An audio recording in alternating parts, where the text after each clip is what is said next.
transition tiennent à informer l'opinion publique nationale et internationale que depuis les événements du 26 juillet 2023, des allégations des plus fantaisistes et mensongères sont véhiculées par certains lobbies en relation avec des responsables politiques ouest-africains au plus haut niveau et de leurs mentors internationaux. Le CNSP et le gouvernement de transition dénoncent avec force la campagne d'intoxication et de désinformation, ainsi entretenue à dessein pour le seul intérêt d'un individu et de son clan. Ce, dans le but de discréditer les autorités nigériennes de transition et faire échouer toute solution négociée de sortie de crise afin de mieux justifier une intervention militaire sous-traitée à une puissance étrangère par certains chefs d'État au nom de la CEDEAO. Les autorités nigériennes de transition regrettent cette attitude d'une certaine communauté internationale qui consiste à manifester sa solidarité vis-à-vis de quelques politiciens du régime dessus et en même temps manquer d'empathie envers les populations nigériennes durement éprouvées par les sanctions illégales, inhumaines et humiliantes de la CEDEAO qui vont jusqu'à priver le pays de produits pharmaceutiques, des denrées alimentaires de première nécessité et de fournitures en courant électrique. Le CNSP et le gouvernement de transition saluent la résilience et la solidarité du peuple nigérien qui fait preuve d'une grande dignité face à cette épreuve, dont il compte tirer toutes les leçons qui s'imposent et en sortir renforcé et grandi. Le CNSP et le gouvernement de transition rassurent les Nigériens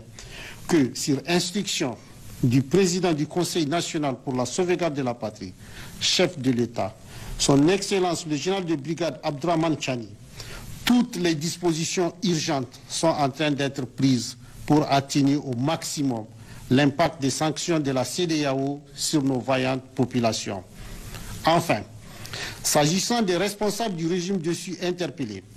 le CNSP et le gouvernement de transition réaffirment leur ferme volonté de respecter nos lois et règlements, ainsi que les engagements du Niger en matière de droits de l'homme et, ce faisant, de les traiter avec humanisme conformément à nos valeurs traditionnelles et religieuses. En ce qui concerne le cas précis du président déchu, le CNSP et le gouvernement de transition invitent toute personne de bonne volonté, épris de paix et de justice, à s'interroger sur la sincérité de sa prétention à soutenir qu'il est séquestré.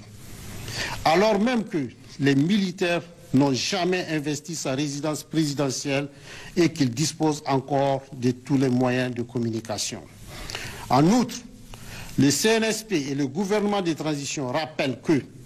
le président déchu reçoit régulièrement la visite de son médecin et que la dernière visite de ce dernier remonte au samedi 12 août 2023 de 11h30 à 15h. Aussi, après cette visite, le médecin n'a soulevé aucun problème quant à l'état de santé du président déchu et des membres de sa famille, tel que d'ailleurs confirmé par un message de l'intéressé à ses proches et aux médias internationaux. En tout état de cause, le gouvernement nigérien a réuni à ce jour